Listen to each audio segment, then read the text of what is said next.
एक बार फिर से आपका बहुत बहुत स्वागत करते हैं। और जिस तरह से बिहार की राजनीति और बिहार में सरकार चल रही है, सरकार को लेकर के जो चर्चाएं चल रही हैं और जिस तरह के बयान आ रहे हैं, उसको लेकर के संशय की स्थिति बनी हुई है। और इसी संशय की स्थिति में एक बात बहुत महत्वपूर्ण है कि आखिर नीतीश कुमार और लालू प्रसाद के बीच लगातार एक सप्ताह में दो बार मुलाकात और बैठक करना किस तरफ संकेत करता है। क्या ये सरकार के समाप्त होने का, पलटने का कारण है, उसके लिए बैठकें हो रही हैं? क्या ये मंत्रिमंडल के विस्तार के लिए हो रही हैं, या फिर क्या ये सत्ता के हस्तांतरण की हो रही है? इन सभी विषयों पर यदि आप गंभीरता से विचार करते हैं तो ऐसा दूर दूर तक नहीं लगता है कि नीतीश कुमार तेजस्वी यादव के हाथ में सरकार देने की इच्छा रखते हैं या उस तरह की कोई पहल भी कर रहे हैं। आपको बता दें कि नीतीश कुमार मुख्यमंत्री की कुर्सी के लिए ही और उसे बचाने के लिए ही इस खेमे में आए थे। आपको याद होगा, जब पिछले वर्ष अगस्त में नीतीश कुमार ने एनडीए से महागठबंधन की तरफ शिफ्ट किया था तो उन्होंने दो कारण बताए थे।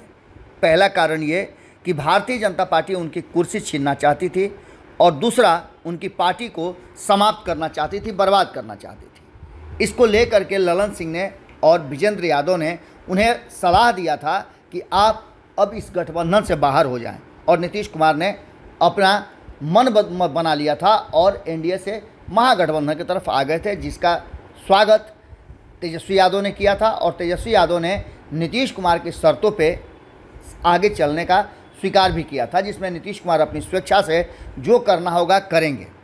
अब जबकि ये चर्चाएं चल रही हो कि नीतीश कुमार तेजस्वी यादव को मुख्यमंत्री की कुर्सी दे देंगे, तो ये अभी तो संभव नहीं लगता है। और बड़ी दूर तक अगर जाए, 2025 तक भी जा रहे हैं, तब भी आपको संभव नहीं लग रहा है, क्योंकि नीतीश कुमार अपनी कुर्सी छोड़ने की स्थिति में नहीं है। और वो आखिर वो कुर्सी छोड़ करके अपनी पार्टी को समाप्त क्यों करेंगे? क्योंकि पार्टी के भीतर भी ऐसा लगता है बहुत लोगों को कि नीतीश कुमार के बाद ये उत्तराधिकार उन्हें ही मिलेगा।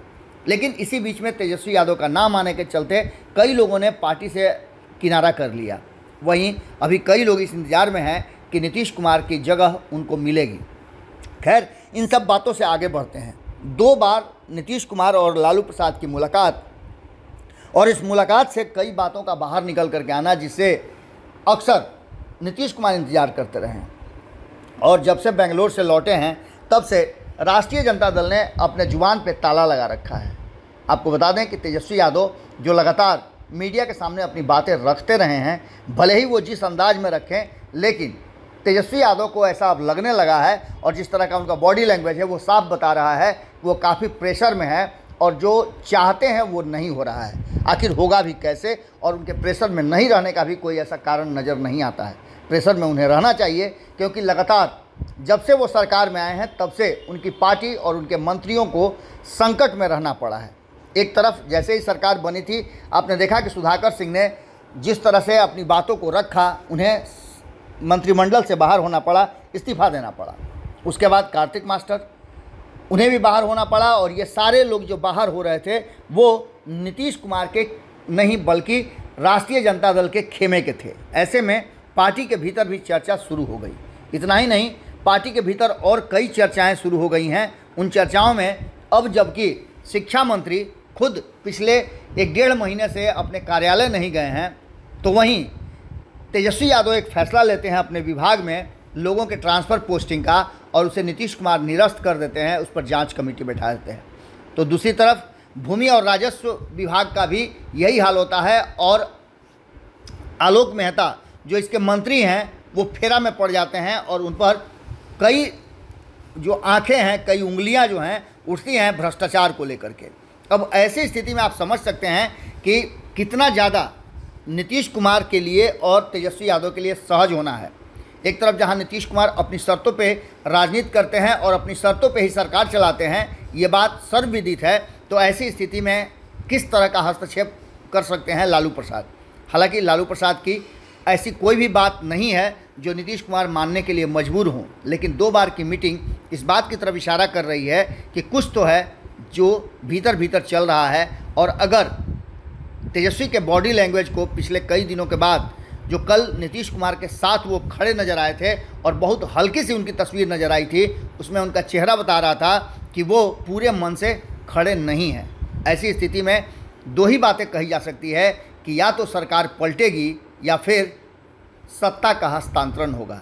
दोनों ही परिस्थितियां बड़ा ही विकट होगी। क्या होगा ये तो आने वाला वक्त बताएगा, लेकिन इतना आप मान के चलिए कि चाहे जितना भी प्रयास किया जाए, सरकार में सब कुछ ठीक ठाक नहीं चल रहा है। जुड़े रहिएगा भारत लाइव के साथ, अगली खबर जल्दी ही आपके सामने होगी। अगर ये वीडियो पसंद आई और वह बिहार के राजनीति और बिहारियत से सरोकार रखेनी तो सब्सक्राइब बटन दबा के चैनल के सब्सक्राइब कर ली। ओजे एगो घंटी बा, ओकरा बटन दबा देला से कुल सटीक और मारक खबर रुआ मुफ्त में मिल जाई। अगर रुआ पत्रकारिता के हमनी के नया प्रयोग में सहयोग कर चाहतानी तो ज्वाइन बटन दबा दी। पेटीएम नंबर नोट कर ली 9386816700। धन्यवाद।